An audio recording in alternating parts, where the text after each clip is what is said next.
Hey guys, welcome back to Twins Reef. This is Carlos, and today we are doing the update on the 20-gallon Integrated Marine Peninsula drop-off tank.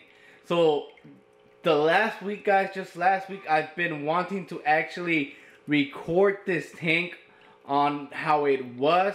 For those that are new or just came across this channel, guys, so this is a attempt on having a high-tech planet aquarium. So let me tell you guys the backstory of this tank. When I set this tank up, I went with the AI Prime Freshwater First Generation Light since I had it already. And for the return is the stock return pump with a simple filter sock. And for substrate, guys, we went with Fluval Stratum. The Rockscape and Aquascape that we have going on is with Dragonstone and Spiderwood that I already had previously. So when I first set up this tank, guys, I did have a CO2, which another story on that. My daughter, for some reason, I don't know what happened, she grabbed it, she dropped it, she broke the mini regulator. CO2 was released and all that CO2 was lost. So I've been trying to look everywhere where to get a CO2 refill. I even asked the stores that sell the paintball gun CO2 tanks, and they do not know. So that's really awful. Why sell a product if you don't even know where people could refill it? Really sad. I tried Dick's Sporting Goods. That's where I got it the first time. And after COVID, they just stopped doing that. And other stores like Big Five, Walmart, Home Depot, they do not do that. Anyhow, so I did do CO2. Once again, the Fluval Stratum substrate. I used the same Aquascape or scaping material that I had, Dragonstone Spiderwood. So that's how I set up the tank with a CO2. Now, this time, guys, so it's actually my second time trying to do a planet aquarium, a high-tech planet tank. So this time I took my time to actually do research and talk to aquascapers. I went to my local pet store, one guy that makes beautiful tanks. You can look him up on Instagram.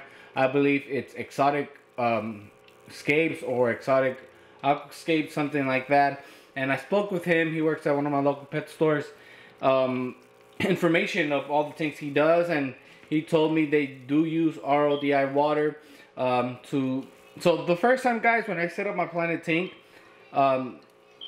you know, these videos are not scripted, so we're just gonna bring random things up as we talk. So this is my second attempt of having a high-tech planet tank. The first time it was my 30 long integrated marine tank. You could go back to my video histories on this channel and you'll find how I had that tank. It was beautiful because I did do the dry start method, guys, and with Monte Carlo, and they just carpeted the whole tank. But once I added water, I started to have a big algae bloom and cyanobacteria.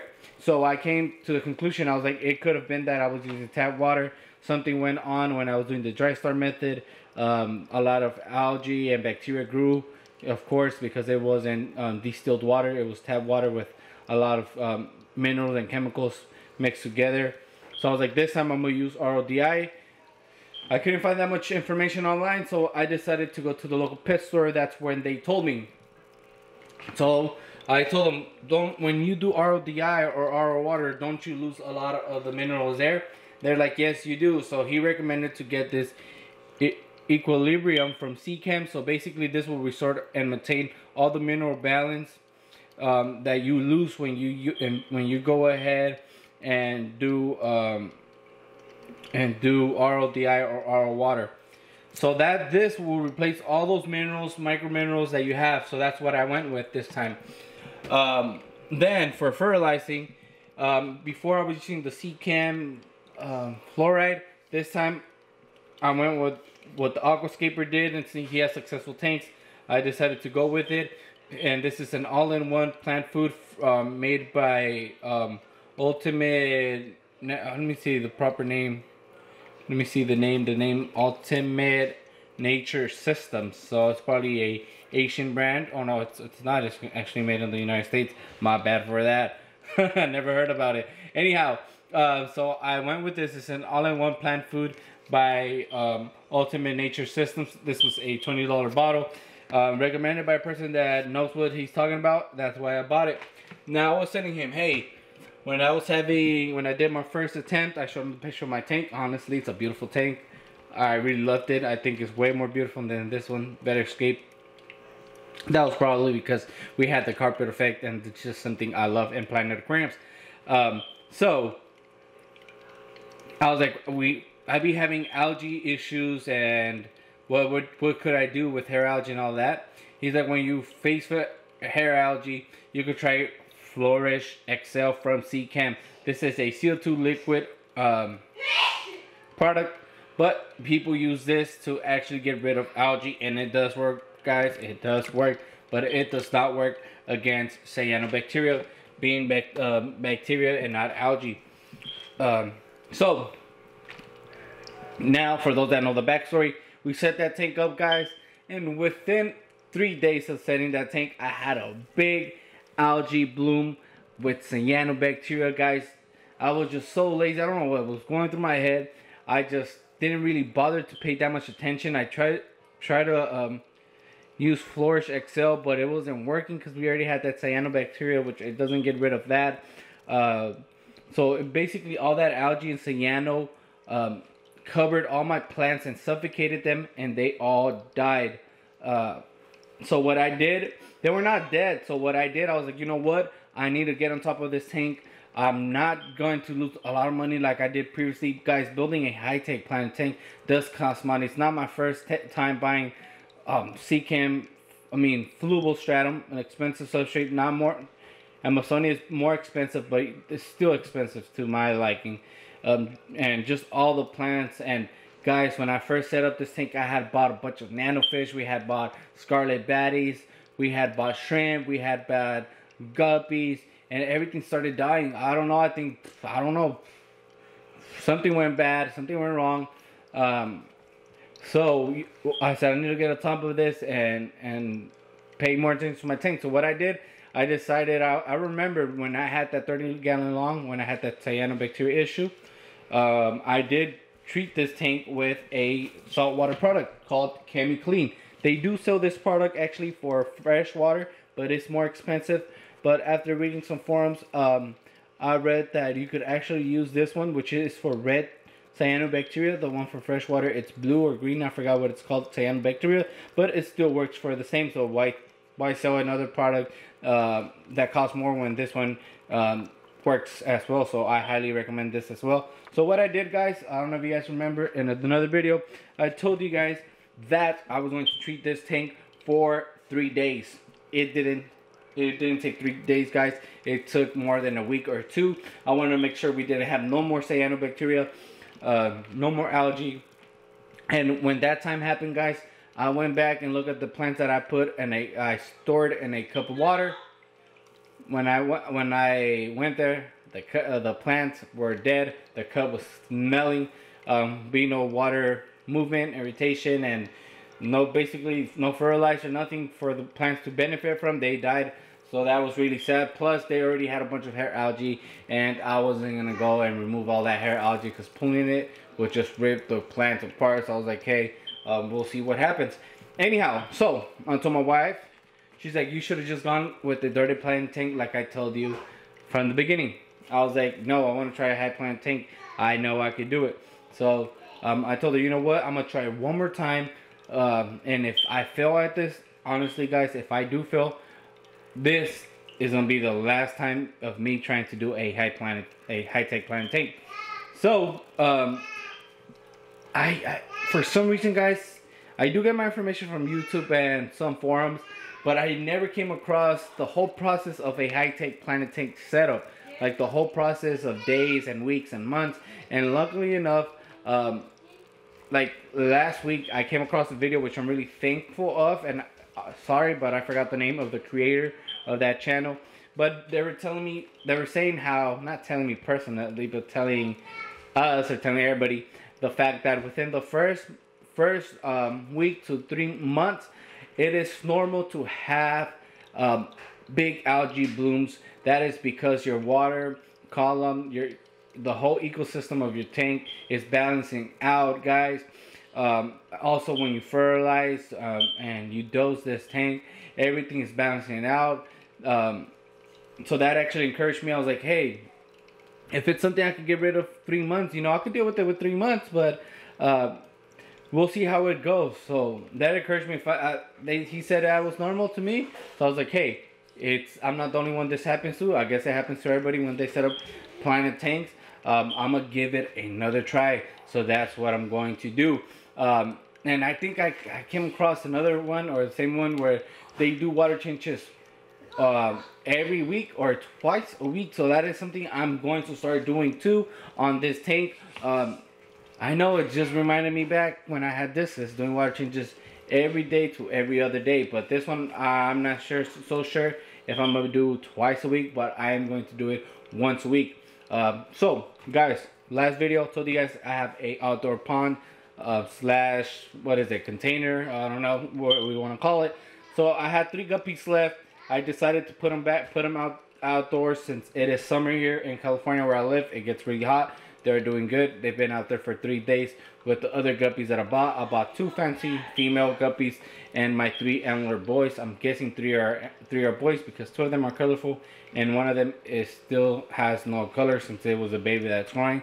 So we'll see how that one turns out to be, either a female or a male. But regardless, they're outside. So what I have left here, guys, is last time I checked, it was 2 Scarlet Baddies, but we'll check. Honestly, guys, I don't know what these fish eat. I asked my local pet store. They told me they eat pellets and flakes. But I saw another video when they say these fish do only eat live food. Well, let's say bloodworms, live bloodworms or blackworms, whatever you want to call them. And I'm forgetting the name of the other food that we both feed, fresh and salt water. So having those fish, guys, we are not really gonna be feeding or dosing this tank with a lot of food, causing a lot of algae problems because of ammonia and things like that. So this time, guys, I'm gonna be extra careful. Also, quick shout out to my buddy Benny. He actually sent me this surface skimmer. He sent that when I had a saltwater tank, which I still do. He sent it all the way from New York, and I'm using it now for fresh water. So thank you, Benny, if you come across and watching this video. Shout out to Benny. You can find him on YouTube, Instagram. I don't think it's Benny Aquariums anymore, but more of Filipino Reefer. So shout out to Benny again, all the way from New York to California. Send me that surface skimmer, which is really beneficial. The reason it is here, guys, because just a couple of days ago, I finished treating this tank with Clean, and you gotta really irritate the water because we don't want that product or that chemical to suffocate your fish and end up killing them, right? You could either do a air stone or bring more irritation. So we already have a surface one, and then the surface skimmer, which is actually blowing water through the middle of the tank. So this time, guys, I bought approximately $40 of plants. We have Luidia, we have Rotalia, I think that's what the name of it. We have Monte Carlo, we have dwarf hairgrass, and repens as well. So what this time I told my wife, hey, I'm going to go half and half. So I bought $40 of plants, but I put most of them here on my display tank, and the other ones I put them in the outdoor guppy pond. Yeah, I did get Seacam. What is it? Seacam fluoride. I believe that is the name of the subshade made by Seacam. It's fluoride.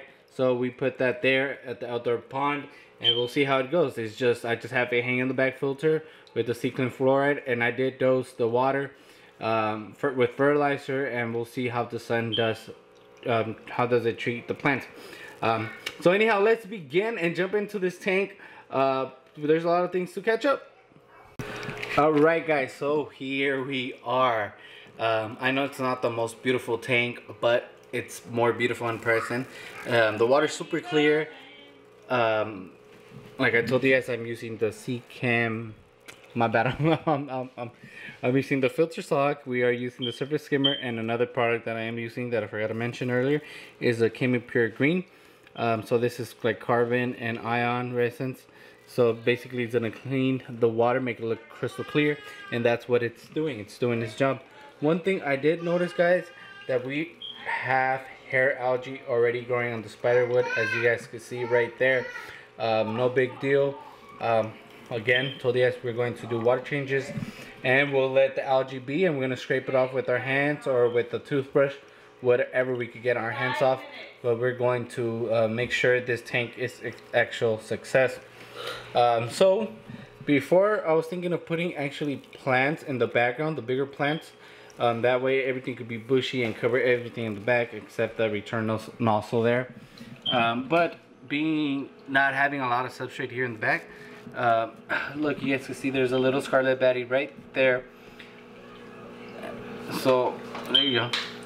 These are beautiful fish, guys, but I just don't really see them eating so far, and they're also really territorial. So I think they are the ones that actually killed most of my guppies, since they are territorial fish.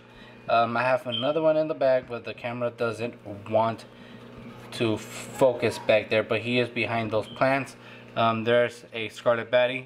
These are not the regular Scarlet Baddies. I think these are black Scarlet Baddies, and that's what they're called. So I was gonna add plants here, but some reason for this tank, it doesn't allow you to have a deep sand bed or substrate, so it's really hard to keep plants there. But I'm gonna give it another try. I didn't want to buy a lot of plants because I do not want this tank to fail, right, and just waste money. So like I told my wife, this is gonna be my last attempt on a high-tech planet tank. So we have all these plants here, guys. We have the Rotalias right here. We have the Luidia back there. I think these are the Repens. Oh no, the Rotalias are over there. Repens over there. Luidia over there. We have the Monte Carlo here. We want all this to be covered as a carpet, and then we have a little bit of dwarf hairgrass that it survived from the previous attempt on this tank. And I did put some plants in the back over there, and we went with Dragonstone, guys.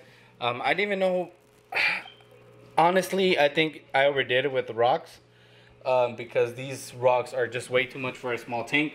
But I was like, hey, if I have them, I'm just gonna use all of them. And I think I like it. When this tank was actually with no plants, it still looked pretty cool. So we'll see how this tank goes. One thing that I remember, and I'm going to mention from that video that I saw, and me looking at the plants right now, he said plants are going to melt, being them acclimating to your tank. So they will melt, but they will grow back. So that is something I'm seeing. But one of my concerns here is that CO2, because most of these plants do require CO2. So it's just really hard where I could find CO2. So if you guys have any recommendations of big box stores or where I could try to find CO2, just please let me know in the comments down below. And there's nothing really much going on in this tank, guys. This thing was just probably set up for a week now, I believe so, or a couple days. No, a week, probably a week already, or it's going to be a week. And we'll see how it goes. I'm going to be doing water changes every Friday. Same time I do water changes with my saltwater tank, which this will be the next update. I did do a water change on both of these tanks yesterday, and this is actually the second time, guys, of me recording a video of this tank. The first time I tried to do an update, when I was ready to edit the video, there was no sound. That's because I'm using an external microphone and I had it on off. So that's why you hear me talking really fast. I just want to get over it. I do not like making 2 videos, especially when your first video is like 30 minutes. You're like, what? Again? You know, every time I speak, I want everything to just flow out, come out natural. I don't have nothing scripted. I don't think of what I'm going to say. When I record, guys, I just pick up my camera and just start recording. And if it comes out good, it comes out good. If it comes out bad, it comes out bad. But again, for those that are OGs to this channel, it used to be called Aquariums of Peninsula. Why? Because I had both salt water and fresh water. And when I was just doing the salt water, I moved to Twins Reef. But I told my wife, hey, I love my planet tanks. I love my freshwater fish. My favorite fish in general, from salt and freshwater, it is the Oscar fish. And I love freshwater, guys. Second favorite fish is the discus. When I get a place where it's a big living room and stuff like that, and I could have a big old tank, you best believe I'm gonna have discus fish. A big old tank with discus, God willing, because tomorrow's not promised, guys. We always have to remember that. So if it's God's will and God's grace for the day of tomorrow, the years to come, those goals and plans are going to be fulfilled. But yeah, this tank is freaking fire right now too. I just looking at it in person, guys, from the top view, it looks dope. Just a little quick peek. That garden is beautiful. So is this one. I don't know why. Something about Planet Tanks, that green being my favorite color, it just looks so dope. Anyhow, guys, the lights are about to turn off on this tank. It's about like 9 p.m. already. I feel like it's too early. That's because I've been sleeping for the past hours. But everybody's getting ready to go to bed. My wife needs help, so that I can help her put the kids to bed. Anyhow, guys, I'm just talking Anyhow, thank you guys for watching again. Thank you guys for those that are new. You're welcome to subscribe, comment down below, and I am out. Peace.